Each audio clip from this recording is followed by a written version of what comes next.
Hey everyone, Georgie here with Ukraine Matters. Do you feel it? Do you feel this tingling sensation all over your body? That's the sensation of victory. I want you to remember it well, because we will need to remember it once Ukraine wins against the Russian invasion. Russia has suffered catastrophic loss in Syria. With no joke, the only kind of close by thing that we can compare it to is the withdrawal from Afghanistan. Russian propaganda for years have been making fun of the US withdrawal from Afghanistan and how poorly it went. It's been like a butt of the joke on the Russian propaganda channels non-stop. It was one of those things that solidified in the Russian perspective the vision that the Western alliance is weak and it can be defeated even by, as they say, peasants with pitchforks, so to say. That's why it's so crucial of what happened right now in Syria. I will touch upon like what's been invested in this, but this is monumental loss first and foremost on the image level for Russia and specifically for Putin, because Assad and Syria was Russia's project. Assad and Assad victory in Syria was something that Putin fully used as his propaganda narrative and brought Russia back into the international stage. It was used that Russia is back moment, like past 1991, when the Soviet Union collapsed and Russia became this failed state with later on which Putin take in charge. They started kind of fixing things around their state, and there were changes within that state. But when we're talking about global actual influence, what Russia has been doing, it has been solidified in Syria. And Syria, with the fall of Syria, with the fall of the Assad regime, not only Syria right now is not going to be a point of influence for Russians in the region, but the fact of the matter is, Syria was also important because it was a hub of operations for Russian influence on the African countries. It is crucial to remember that Russia, using a lot of their private military companies, which are not private if the government pays them, to be honest. So using these small military companies, they have been exploiting a lot of terror on the continent of Africa. And it has been prevalent. With the fall of Syria, Russia doesn't really have any major bases to kind of extend their logistics that far. So the fall of Syria contracts the reach of Russia, contracts its operations. You can say Russian influence with the fall of the Assad regime has pretty much collapsed, like all of the 15 years that Putin tried to build it up, flushed down the drain. And that is crucial. Now, this channel, we obviously are focusing on the war in Ukraine. That's why we are celebrating that Putin is lost. And with Syria, while it is shown green and we have the association green means good potentially, I warned you quite extensively that there are very little number of the good guys here. The only good guys, if you can say so, for the region are the SDF, the Kurds that are being supported by the United States. So while it's good that the Assad regime fall, it is not clear that the person that actually going to be leading Syria further, the parts that have been captured from the Assad regime, the biggest parts of Syria, that he's much better. So this guy, his name is Abu Mohammed al-Jalani, and the group that he's leading is called Hayat Tahrir al-Sham. And this group specifically is a part of the Islamistic kind of a group of warriors. So he himself used to be an Al-Qaeda, which I'm pretty sure if you know anything about the Western world, we didn't really have a very good relationship with Al-Qaeda. The talks are that he, over the time as he became the leader of these resistance fighters, that he became more moderate, at least in talks. His group is still being charged with a lot of the violations of human rights. So while he talks that they've changed, while on their controlled territory they have been focusing on building some kind of a system of governance, some kind of infrastructure to, to get electricity done, to get public transport, to get some kind of basic availability of resources like food and water. So while he was building some of that, he is still an Islamist, and they're building some kind of an Islamic republic. And I think what is actually more important than this is that not only that it's going to be an Islamic, some kind of a state here, is that right now things are up for the taking. If you look at the map in the Syria, there is only one area right over here that has not been taken, and that area is actually Russian-controlled Khmeimim Airport, which is which is the last place where Russians are located, because they have left their port infrastructure, and it's expected right now there have been a couple of cargo planes that has landed in this area, and it's expected they will be able to load certain things, mostly personnel, to try to get them out of Syria. Russia will still leave a lot of resources in the area, so it's gonna be up for taking. And I think up for taking, that's kind of the name of the game here, because a lot of fluxes right now here. We see that first and foremost that Israel, they had some kind of agreement with Bashar al-Assad about the not force buildup on the Israeli borders. So Israeli is now stating, okay, we're going in, we're going to secure a buffer zone around our country. So they are now taking some of that land in Syria and occupying it. At least Netanyahu stated that they want to negotiate, but for now, that's what it is. Beyond that, the Turks, we know Turks really don't like the Kurds. So the Turks have launched the missile and drone attacks against the Kurdish forces. United States came out with Joe Biden stating that any attack against the Kurds, the Syrian Defense Forces, something like this, SDF I think they were called, that if there's any attacks on the SDF, that then it's gonna mean that the US is gonna participate in this.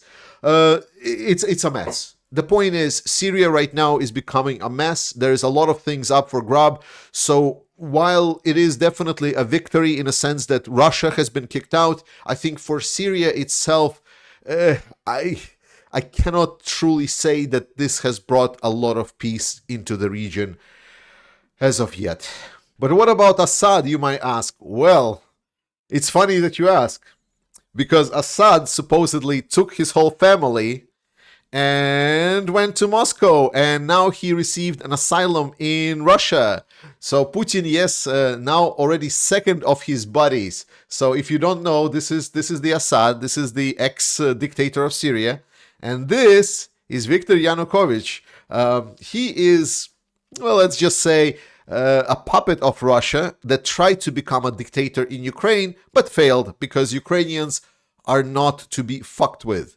So he has fled to Russia. Now Assad is in Russia. I guess they're enjoying each other's company. The most important that I want us all to take away from this is something that we've seen just recently. So there was elections. I'm sorry I'm using that word, that dirty word for dictator regimes we should never use.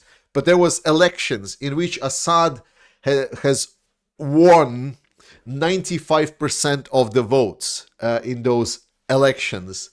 And it seems for a lot of people, like for the last couple of years, it felt that this regime is unshakable, that there is nothing that can even closely come to disrupt it, something that can absolutely topple it down. It felt that it was an unbreakable rock. Yes, there was some resistance, but there was nothing that anyone could have done. US has basically withdrawn itself from Syria. The resistance fighters, they were not being really prominent in a lot of the attacks, and Syria was just single-handedly defeating all of them with the help of Russians.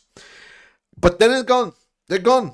Just in a matter of days, that house of cards collapsed. And that is exactly the lesson that I want you all to take away from this. Because dictatorial regimes, they look rigid. They look stable. They look that, like, yes, of course, there are certain troubles, but like the core of the regime is strong. Nothing is ever gonna break it. And then suddenly it just like breaks and shatters. And then you're like, wow, it just happened. And when we're talking about Russia, that's the same principle applies because it's the same dictatorial regime as well. So you can also look at modern Russia and say, it's like, well, yeah, I mean, they have problems in the military, they have some problems with their economy, they have issues with trying to do the supplies, they have issues with the sanctions, they have issues with yada, yada, yada. But they will definitely survive because the core is strong.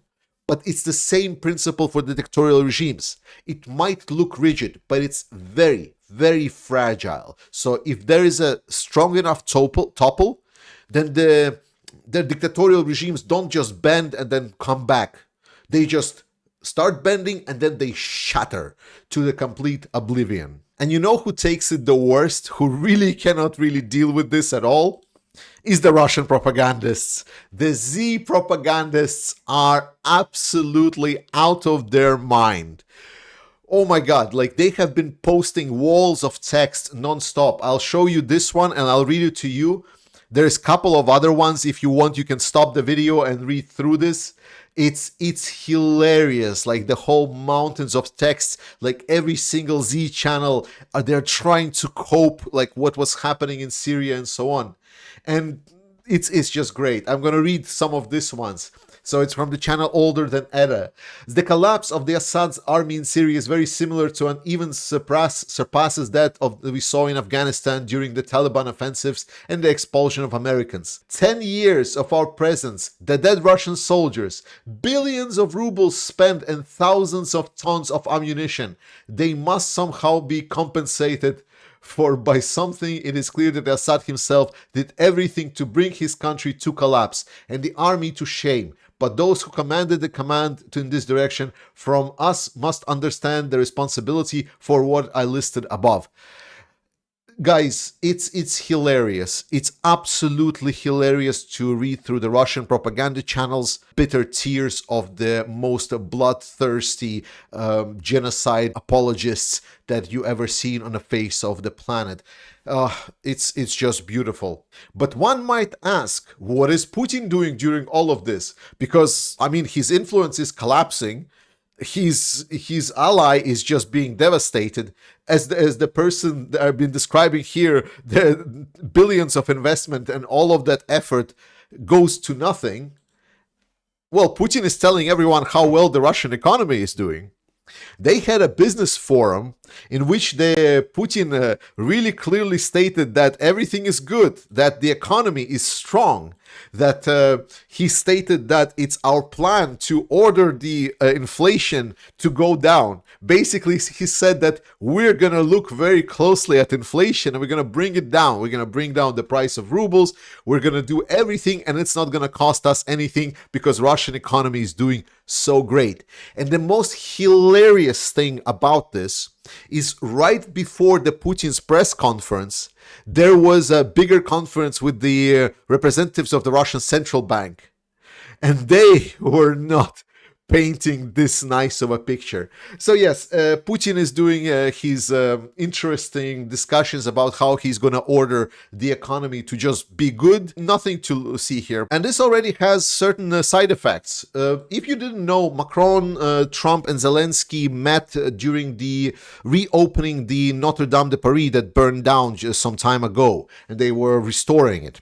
So at first, Donald Trump didn't really want to talk with Zelensky, but Macron really tried his best and really got them into the room, and they talked. Discussed.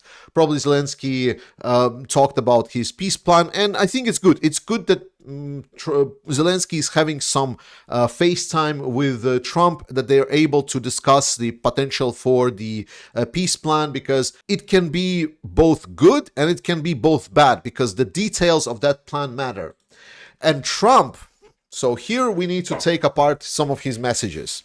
So Trump has been writing about Russia and how weak the Russia is.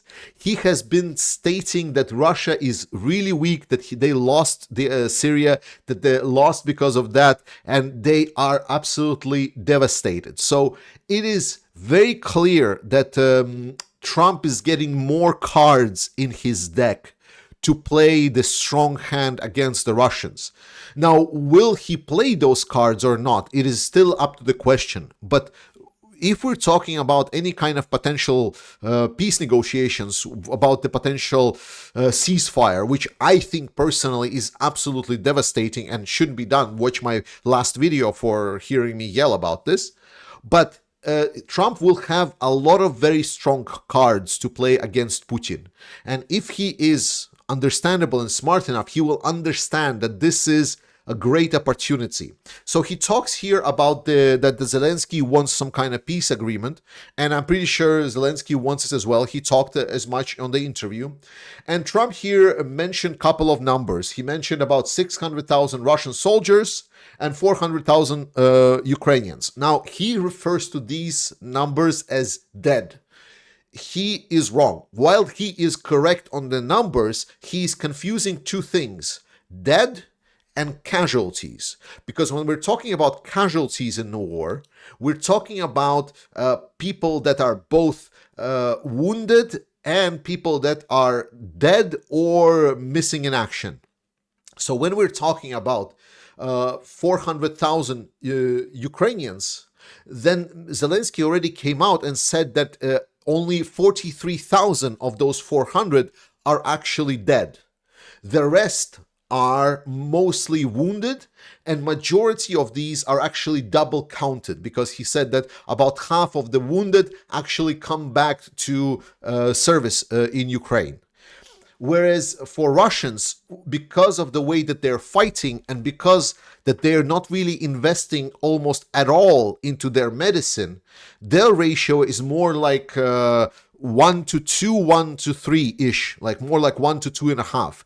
So they have a lot more dead, closer to 200,000 dead.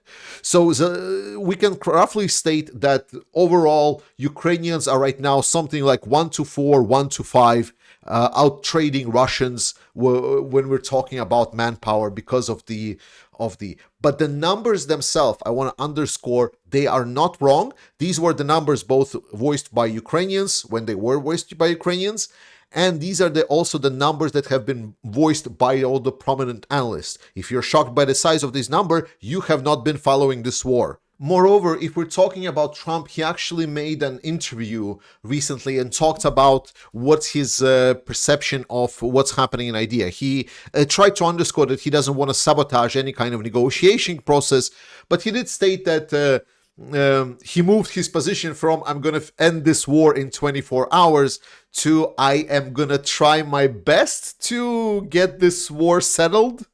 So that's a little bit of a shift in position.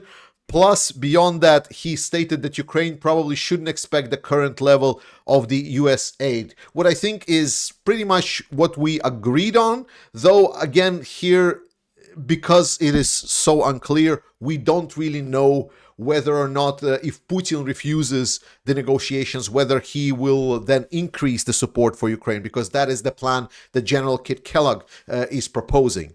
And we will see if this will work out, because so far Russians have been rejecting a lot. Like a lot of their populists, a lot of their political spokespeople have been lashing out at the proposals of some kind of a negotiated solution. And they've been stating that the only negotiated solution they can start talking about is for Ukraine to give them the 4 regions that they wrote into their constitution, even the parts of the country that are not signed into, are not yet captured by the Russian forces, but they're signed into Russian constitution. So there is no budging on the Russian position. So it's not completely clear whether they have a plan at all, or we're talking about the concepts of a plan here. And Zelensky talked already a little bit about the meeting that he had with Donald Trump. Again, you can stop here just to read it through. It's a bit of a lengthy one, so I don't want to take you through this. But he underscored important things is that when he's talking about a potential peace solution, he exactly talks about what I've been explaining you about the interview that he gave to the news media. Exactly that he is not going to accept any kind of ceasefire without any kind of security guarantees for Ukraine. If it's just going to be something like a Minsk, if it's just going to be some kind of a negotiated ceasefire where Russia is just going to have a breather and then just going to come back stronger, they're not really interested in that. And I can understand why, because that is the Ukrainian spirit. This is what, like, I'm still seeing a lot of people that are either writing comments or I'm hearing them talk, even if they're defending Ukraine, they're still misunderstanding a lot of that. Like, they're talking about, oh my God, like, if we stop supplying Ukraine aid, then Ukraine will stop fighting. That is not how it's happening. The fact that Ukrainians are fighting is just a given. The fact that we're supplying them aid is just us investing into our own security. It's not about Ukrainians fighting. They are going to fight any way they can, because for them, this is a war of survival. For them, if they go under occupation, that is almost as bad as just being exterminated, because Russian regime is not going to be a merciful one. Russian regime already showed their colors. They want to destroy Ukraine. They want to kill all Ukrainians. They are horrible people, if you can call them even that, like, at all, because they're not really acting like ones. And finally, I want us all to both thank and support the people that actually made the possibility of Assad regime to be toppled. I'm of course talking about the armed forces of Ukraine. Guys, we are running our campaign to get the 25 trucks to the armed forces of Ukraine. We are now past 15,000 euros. Thank you so much for that support, but we need to do more. We need to do and show that we care. We need to make sure that we contribute to the victory of Ukraine over Russia. Please, please, if you have some money to spare, I would really appreciate it. Ukrainians would be very grateful. Support Ukrainian armed forces. Trust in the Ukrainian armed forces. I love you. Slava Ukraini. And I'll see you next time.